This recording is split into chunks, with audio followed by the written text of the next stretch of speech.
What's going on, everybody? Welcome back to another episode of JaAR. JaAR, for those of you that may be new, stands for Joe. And Amy. Review. This is our weekly show where we review the Magic stories. And stay tuned at the end for updates galore on this show. But for this week, we are here with Chapter 16, the continuation of our review of The Gathering Storm by Django Wexler. My quick review at the top. This one felt, at least in the beginning, I'd say the first half of the story felt like it was summarizing a lot of things and kind of leading you to be like, oh yeah, that's right, we're towards the end. And then the latter half was like, but we still have a couple more chapters left, so here's what we're going to be doing. Because of that, especially for the summarization, if you've been following along with the story, then I highly recommend this one. Because I think that first half is really important. And then again, the latter half spells what's to come for the future. I wouldn't say there were many moments where I was like, oh my god, the writing's incredible. But again, I liked the first half, at least, a fair amount. What about you?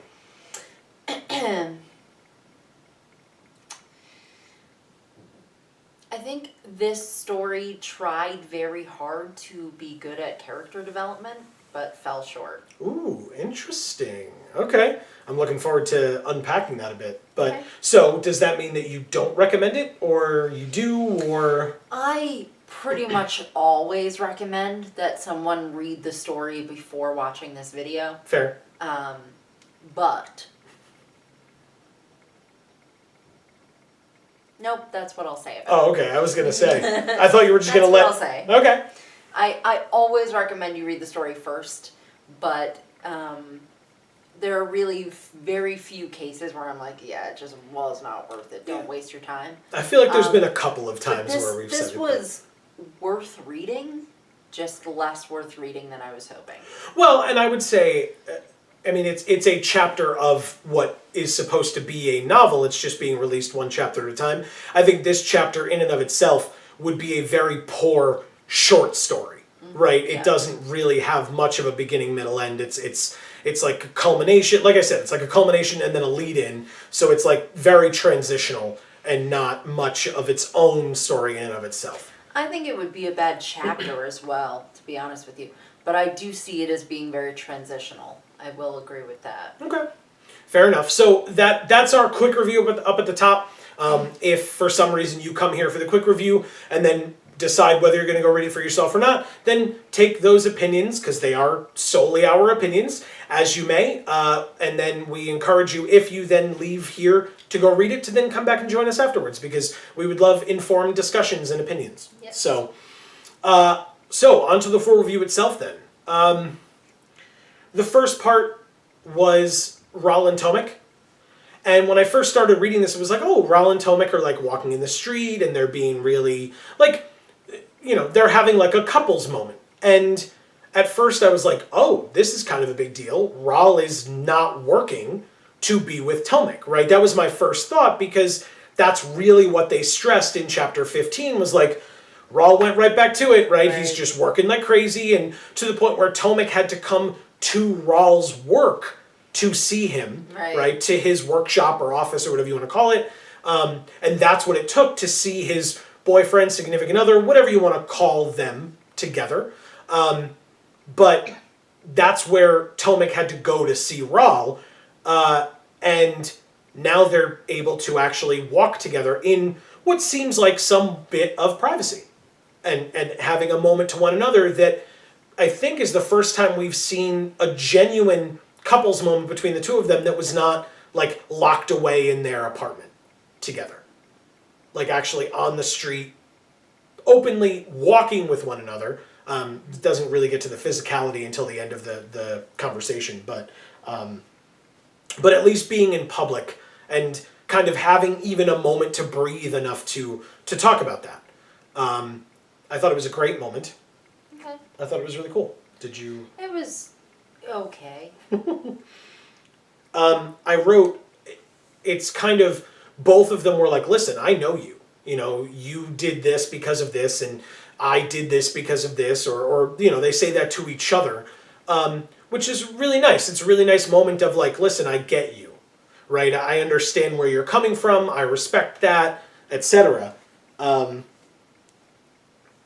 Tomek actually, like, you know, combined with Ral not actually being in the lab for once, Tomek also talks about Teysa a bit and kind of her personality, which is not really something that he's done in the past. So again, it's kind of the two of them coming together, realizing, like, Ral is trusting Tomek, and Tomek is kind of asking, like, why did you come? Right? Because at the end of chapter 15, Ral saves Tomek and Kaya with the Scorchbringers, and Tomek had kind of stormed off earlier in that chapter, seemingly not thinking that Ral was going to show. Tomek was like, all right, fine, I guess I'll do it myself. Like, what the heck else am I going to do? And Ral still shows up to save him. So this was that moment of Tomek being like, okay, explain it to me. Why? Why did you save us? You know? And I think that's kind of Tomek feeling out Ral and his reasoning, and I guess getting to know him a little bit more even, but again, that's still, to reiterate, it's the two of them saying to each other, no, I know you, etc. So, I don't know. I kind of feel the opposite, but the same at the same time. Okay. So I hear what you're saying, Mm-hmm. and I feel like all of those things happened, Mm-hmm. but Okay. usually, and normally I would be happy about this, but right now I'm not.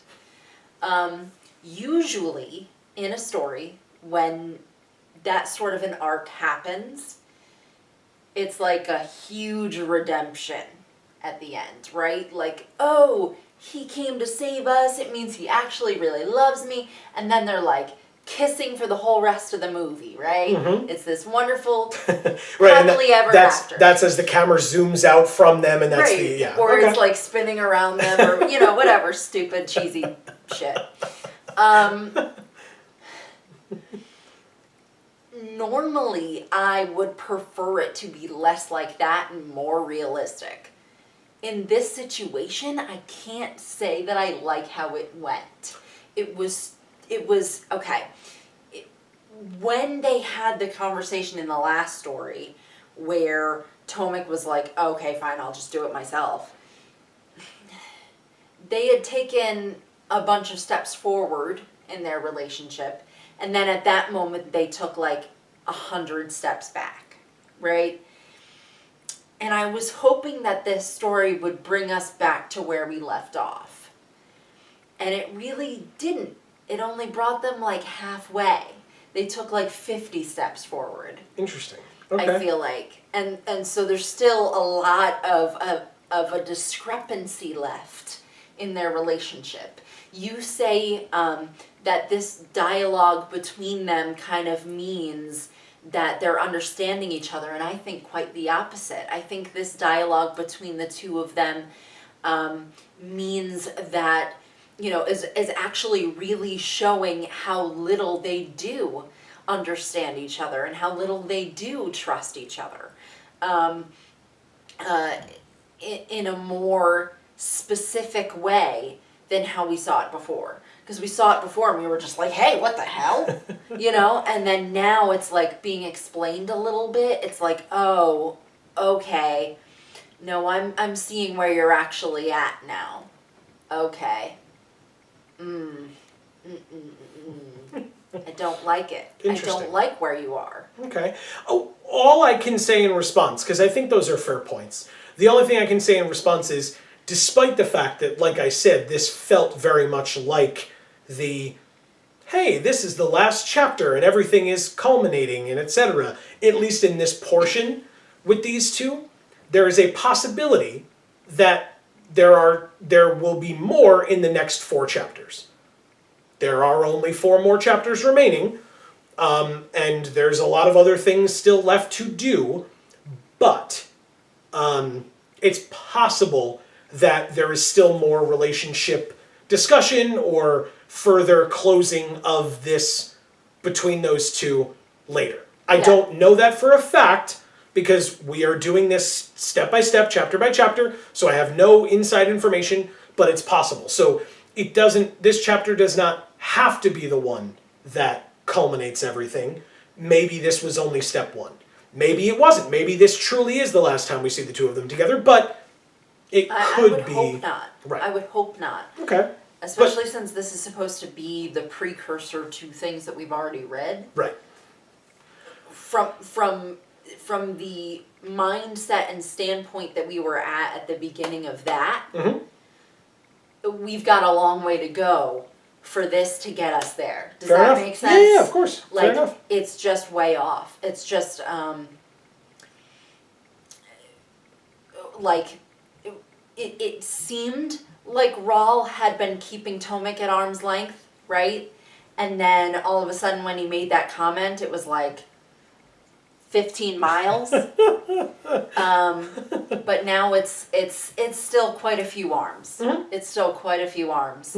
It's a lot more than one arm's length. And Well, it's not a comfy place. Yeah. I don't like it. That's fair. So that's where It feels like he's using him. Well, and so that's where we're being left presently. We will wait and see if that changes, how that changes, etc. And we'll see where that might take us in future chapters. For now, that's the end of Rahl and Tomek. Like, that's the last we see of Tomek in this chapter. We see Rahl in only a flashback, and then we move on to Vraska. But in terms of the Rahl flashback, and then the first part of us seeing Vraska is the tie-in between those two moments is a pawn of Nicol Bolas talking to each of them. And when I read the part from Vraska, which was the second of those two meeting with pawns of Bolas, I was like, oh wow, like, you know, this is really, we're getting near the end, right? The Bolas puppets are back, they're visiting, but the part with Rahl is a flashback. So I needed to remind myself of, like, okay, technically similar, but not exactly the same, because puppet in the past versus puppet in the present, it's the same idea, but not at the same exact time, which I guess makes a bit more sense. But in the story, it was told or shown to us back to back. I wrote down a quote that I wanted to get your opinion on, and I'll give mine, of course, as well, but it was something that we kind of talked about, was the puppet of Bolas talking to Rahl in the past answered a big question that at least I had, I believe both of us had, earlier on, if you've been watching all of the JaARs for these chapters, where we said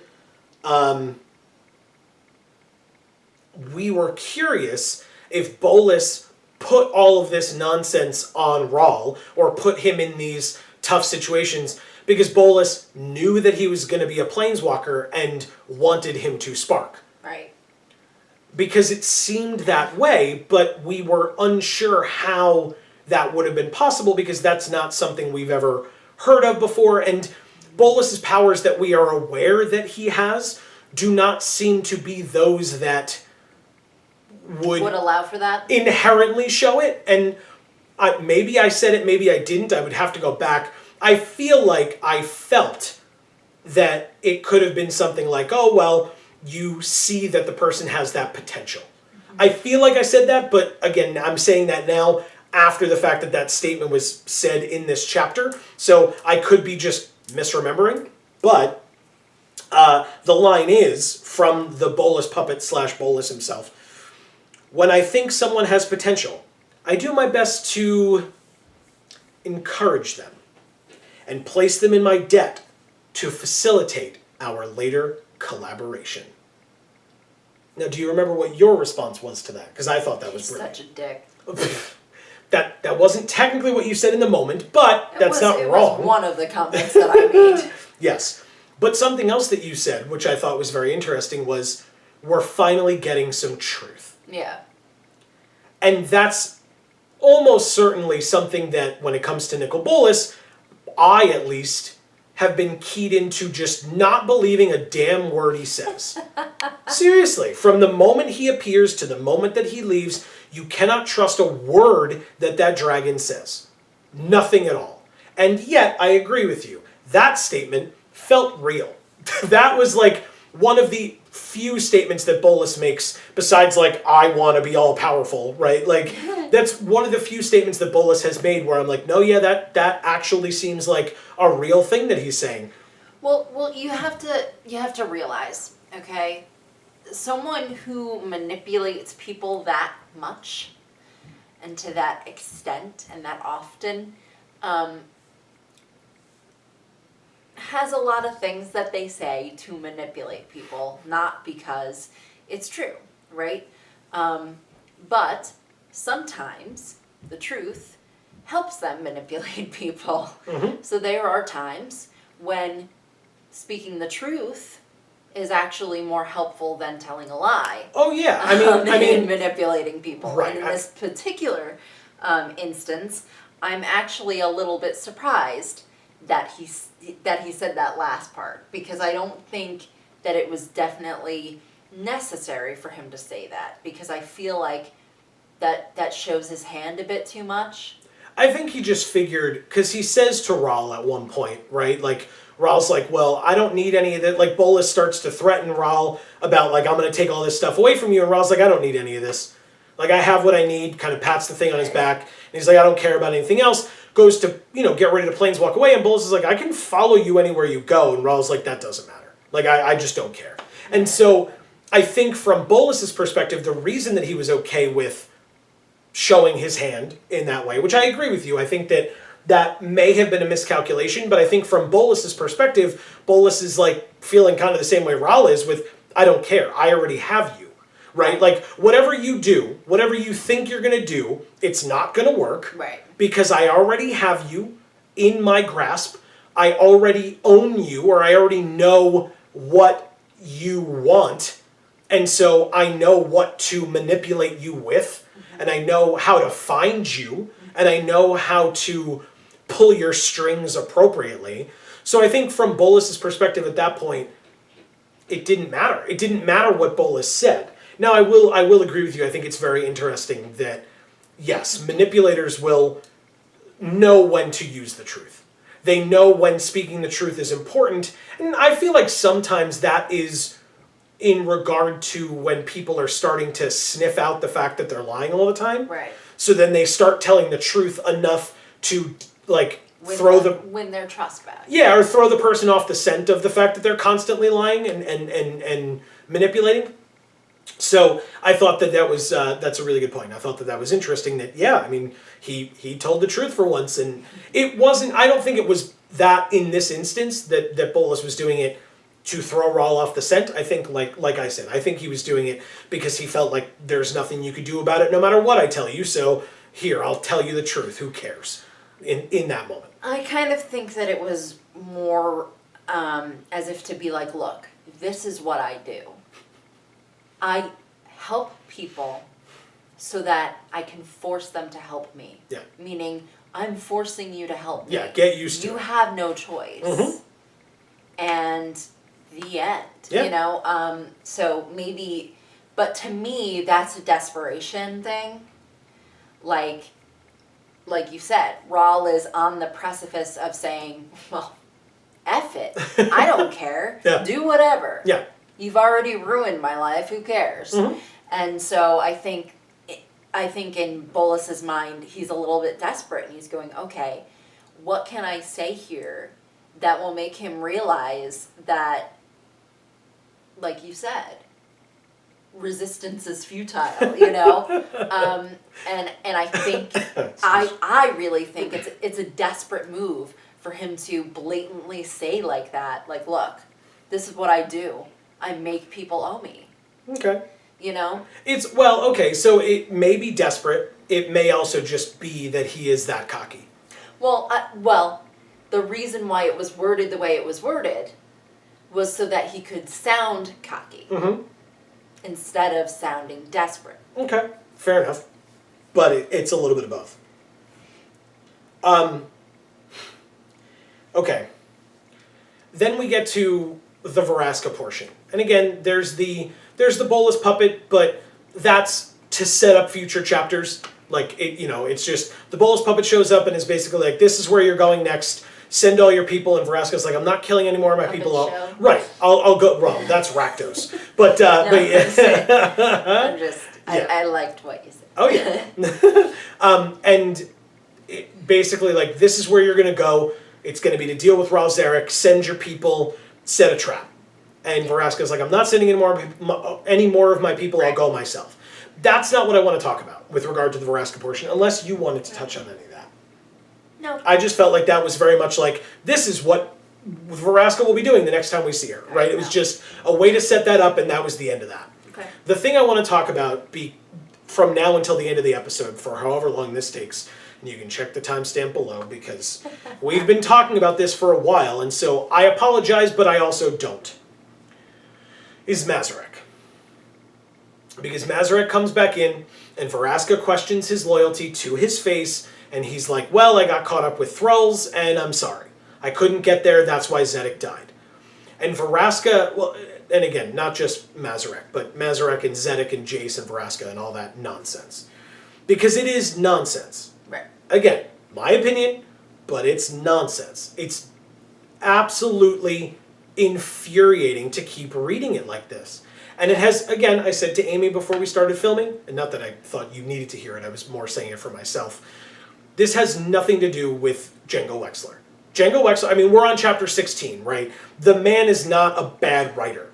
The man is doing an amazing job at this endeavor. And it's not like on chapter 16 it's going to be like, I don't know what Django's doing here. Like, no. Like, clearly this story thread is god-awful. And it's god-awful because it's taking a good story and trying to get rid of it. Yeah. I mean, we've said it a million times, so I'm not going to harp on it too much, but I'll repeat what I said last week. I believe it was last week, maybe it was 2 weeks ago, but maybe not. But it was that this is where the Mazarek story that was written by Alison Lures and company, you know, the rest of her group, is just being thrown so far out of the window. Because if you read the Mazarek story from Commander that Allison did, I don't know, 2 years ago, a year and a half ago, whatever, and then you read this chapter, you would be so confused. Because that story, the Mazarek story, made Mazarek seem like one of the few people that understood Vraska. And when you read this story, Vraska says, I wish Zedek were here, I wish Jace were here, I'm mad that neither of them are here, and so she doesn't say this, but so I'm making rash decisions, I'm getting angry, and I'm wishing that my memories were never returned to me. Oh, and Mazarek is going to betray me. Right. And if you read the Commander story first, you'd be sitting there going, wait a minute, they must have mixed those names up. Zedek is clearly the person who she doesn't trust and isn't her friend and is going to betray her, and Mazarek is the one that she's upset that he died and she wishes he were here to confide in. Because that's how Mazarek was written when his character was created for the Commander deck and in the Vorthos portion for that one Commander story. He was intelligent, he was a friend of Vraska's, and they shared common interests as two races of creature, or two types of creature that would be looked down upon as not being intellectual, not being intelligent or capable of finery, and yet that's exactly what they did together, was to sit and drink tea and like books and, you know, things like that. This story, this through line of these characters in this novel was handled like garbage. Right.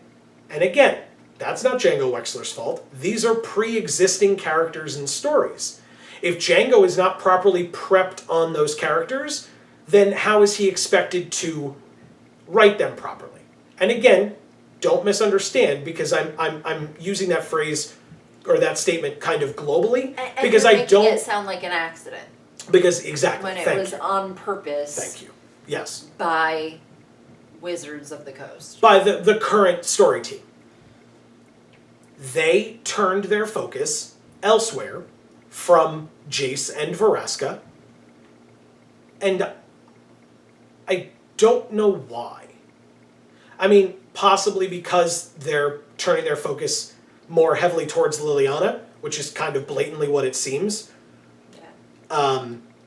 Which we have videos on that. You can go watch that.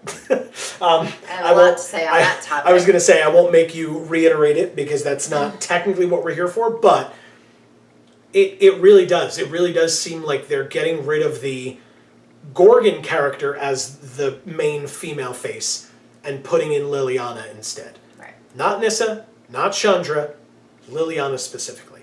And it's like, okay, sure, I guess I get it, maybe. I don't. But at the same time, you had a perfectly good story.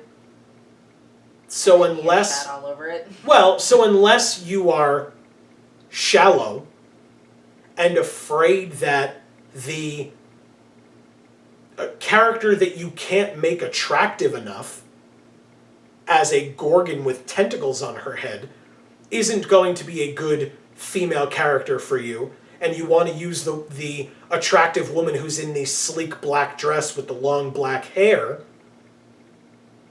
and who's more humanoid looking, sure, I guess, then it makes sense that you would need to retcon the good story of actual substance love, like a legitimate positive relationship between a male and female character in your stories that has nothing to do with lust. It has nothing to do with sexual magnetism. It only has to do with you care about me as a person, I care about you as a person, we respect each other, and through the things that we've gone through in life, through our shared experiences, either actually together or when we were separate but we still experienced similar things, right, and can bond over those, and that's what you write out, and do so lazily and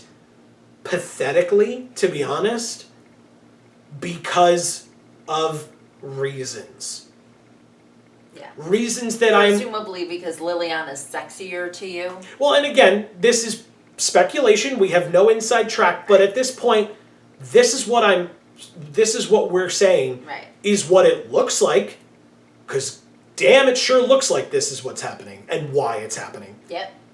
So I would love to be proven wrong. I would love to hear. Me too. I would love to hear something different. I would love to hear that it makes sense. And we've asked this in a lot of our videos for these stories in particular. And I haven't heard a ton, honestly, one way or the other, right? Let's be honest. But I haven't heard anything contrary nor not contrary from anybody with regard to these stories. And that kind of leads into the kind of overarching closing point I wanted to make about this. But did you want to touch on that anymore, or is that okay? I think that's okay. I mean, it's so not okay. Yeah, there's so much more to say about that, yeah, but this is not the time. No, and so here's where I'll say. If you follow Magic Twitter, some of the main voices on Twitter with regard to the Magic community and content creators, Wizards of the Coast recently tweeted out or retweeted something that I believe it was Del Rey Books.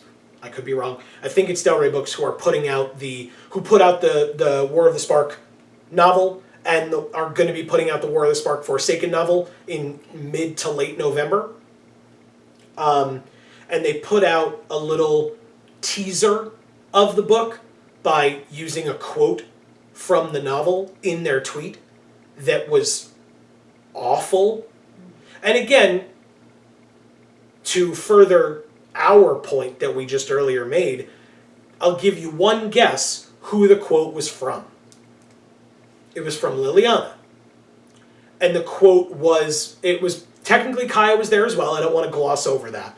But it's because, Kaya is going after Liliana at this point. And Kaya says, "What are you doing?" And Liliana's like, I'm doing what every good necromancer does. I'm draining the life out of my enemy.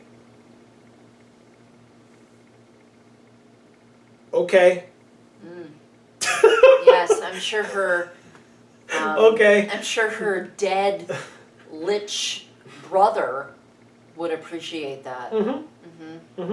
So, War of the Spark Forsaken is coming out. And her dead almost boyfriend who, you know, Sacrificed himself to save her. In the hopes that she would be better because he actually saw potential in her. Right. I would argue, right? That's what it seems like.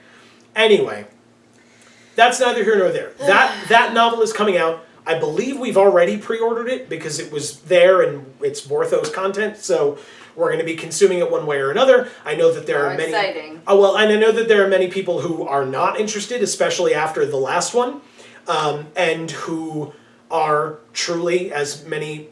What I would say is general readers have said that they'll just wait for the online summaries.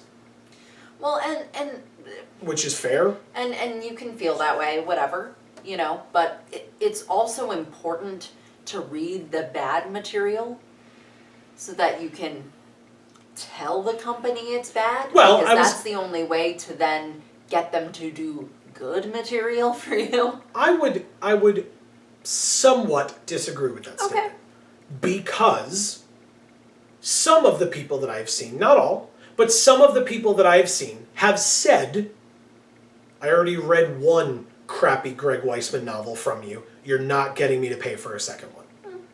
And I think that's also a fair way of telling the company, like, listen, no, stop it, don't do that.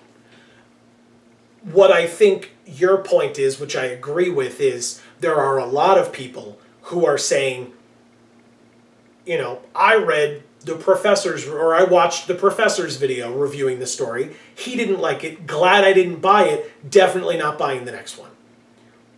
Not entirely fair. You should form your own opinions and not take someone else's as gospel. Again, we made our own reviews. Right. But we didn't say, here's our review, you don't have to get the book because of it. Right. That wasn't the point in doing our reviews. No. It never is. No. The point is to have a conversation with the Vorthos community. That's why we do this show. Correct.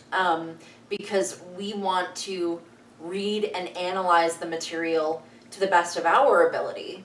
And then we want to hear what you guys have to say about the material yourselves. Yeah, comparing and contrasting, Yes. but also just getting to hear that somebody else feels the same way as you, or completely opposite way, so that they can change your mind about how you feel. Right, or show you other perspectives that you would not have. Right, if Amy and I agree on something, we're just going to come up here, we're going to say this is how we felt. And if somebody else leaves something online, you know, in the comments of one of our videos, we can go, you know what, we didn't think of that. Right. Neither of us clearly did because we agreed. We've done that frequently. Absolutely. We've done that many times. Absolutely. And it's a little difficult to keep doing it that same way when the material has gone so far downhill. Because there's not too much of a contrast anymore. You know, everyone kind of feels the same way, that it's bad. You know, and that's depressing. It's bad. It's not good. It stinks. It's interesting too, right? So here's how we see the next few weeks of this show going. Okay. We have 4 more chapters in this book, in this story. Right. 17, 18, 19, 20. As of today, right, when this video goes up, it will be Thursday. We're filming it on Wednesday. As of today, when we are filming, Wednesday, the last of these chapters was just released. Correct. Chapter 20, the final chapter. All of them now exist. If you were waiting for all of them to exist, they now all exist. Right. If you're the type of person who's like, that was great, where's the next one? Easy enough. Right, maybe you just want to binge it. Yeah, yeah. Start at chapter 20, and there are links at the top of chapter 20 to all the others, so don't read chapter 20 first. Right. But go to chapter 20, click on the link for chapter 1. Keep chapter 20 open. When you're done with chapter 1, go back to chapter 20, click on chapter 2. Because the ends of the, earlier chapters don't have the link to the next one necessarily. Which is, yeah. Because it was released incrementally. So go to 21st, right? Click open a new tab or whatever. Right. Leave and it, just leave open it open in a different tab. Exactly. And just go back if you're into binging it, like Amy Right. said. Then do it that way. But now you have the whole of the story. So we're going to finish that. We said at the end of 2018, I believe it was the end of 2018. We said, because we, towards the end of 2018, maybe in 2017 at some point, I don't exactly remember. Time is a weird thing. But we said that we were not going to be doing unnecessary JaARs, right? Because we did some and they weren't great and we didn't exactly know what we were talking about. And we didn't have stuff to talk about. Right, and it was rude to all of you and it diminished what we wanted JaAR to be. Right. And so we put out an update towards the end of the year and we said, listen, this is how we're going to be doing it. So when all of the nonsense happened with these stories being prequels but coming out after the main story but before the sequel, and then the Wilder Quest came out in the middle of these stories being released and before the prequel or the sequel story was released as well. So you have to read the beginning of War of the Spark, the first half of the prequel of War of the Spark, then the Eldraine story, then the rest of the prequel, and then the sequel. All of that happened, and what we did was we were like, you know what? We're going to keep going with what we're doing because it's confusing as hell to try to go from story 2 to story 1, or at least the first half of story 1, then to story 4 or 5, or story unrelated, so story A, then to the second half of story 1, then to story 3, and then to story B as we get into whatever the story of Theros is. Right. So I genuinely don't know at this point whether the next thing we are going to cover after we do 17, 18, 19, and 20 is going to be the Wilder Quest, or whether it's going to be War of the Spark Forsaken. Because in my opinion, I think it makes more sense to do War of the Spark Forsaken next, since we went from the novel to this, and now we're going to go to Wilder Quest and then back to Forsaken and then to Theros. That seems very confusing. So all over the place. To be fair, we're working with what we've got. Yeah. And as with anything that Sorry we do, about it. well, I'm not sorry because it's not our fault. Right. So I will not apologize for that whatsoever, but what I will do is pass the question off to all of you, as we tend to do. Okay. How would you prefer it? After we're done with these, since the consensus that I am seeing seems to be that War of the Spark Forsaken is going to be bad, would you rather we cover the Wilder Quest first? Or would you rather we stick with continuity as best as possible, unlike what the company did, Right. and try to review the War of the Spark Forsaken novel first, after we're done with this book, these chapters, before moving on to completely separate material that doesn't cover anything relating to these characters. I have my opinion, and I've stated that opinion to all of you, but I would love to hear from you. Because if we don't hear anything, that's probably what we're going to do. Is just how I feel. We're going to move on to Forsaken, and then to Wilder Quest, and then to, if they're giving us anything relating to Theros, which I would imagine they're going to, Elspeth returning, etc., is kind of a big deal. If I hear... If that even happens. Well, she's on the key art for Beyond Death, for Theros Beyond Death. She's like holding half of the returned mask. So, like... I haven't seen that. Oh, it's on the back of some of the cards for Throne of Eldraine. I'll have to show it to you later. Yeah. But yeah, that seems to be what is coming up. So, regardless, if we hear kind of overwhelmingly from all of you, like, no, before you do Forsaken, do the Wilder Quest, then we'll do that first. Because we would love to do whatever it is that you guys would like to see. Because we're doing this for ourselves, but we're also doing it for all of you. And if that's what you would like, then that's what we'll do. Yeah. So we would love to hear from you, your opinions, are very important to us. Yes. Because ours are important, right? If we're hating every second, we're like, well, this is what the viewers want, so I guess it's what we'll do. But we're not doing this show because we think our opinions on any of this is more important than yours. Not at all. We're doing this show because we want our opinions to spark conversation so that we can hear your opinion as well. Right. So we want you to be stimulated enough to want to participate in the conversation. Right. So, all of that being said, because that was kind of a lot. Yeah. So thanks for sticking with. Yeah, but well, you know, chapter 16, the one that got real. Anyway, this was kind of a big deal, so I really appreciate all of you sticking with us. Seriously, sharing your opinions about anything that we talked about with this story, anything that we talked about with regard to the Varaska, Mazarek, Jace, Zedek situation, anything that we talked about with the continuity issues. Are you going to read War of the Spark Forsaken? Are you waiting for our review of it? Are you waiting for the professor's review of it? Is there someone else, the Vorthos cast or Lorgoyfs or whomever, that you're waiting to hear from before you read it? Are you just not going to read it and you're waiting for the summary regardless? Anything and everything. We would love to hear from you. Yeah. Because, again, it is a discussion, but also it's a really good way to join us and your fellow Vorthos in showing off your... Hashtag Vorthos Pride. It's important. Now more than ever, that feels disingenuous. Yeah. I just felt like it worked in that spot. Well, you said that, you know, that hearing what the Vorthos community has to say means a lot to us, and it does. And maybe you need someone to care, because it doesn't seem like the company does. I wish it weren't true. So, for now, from us here, that is going to be the end of this episode of JaAR. Thank you all so very much for watching. Please check out our other channels. Yes. We are a family of channels now. That's right. As you would say. I do say that. I like it. I think it's cool. Yeah.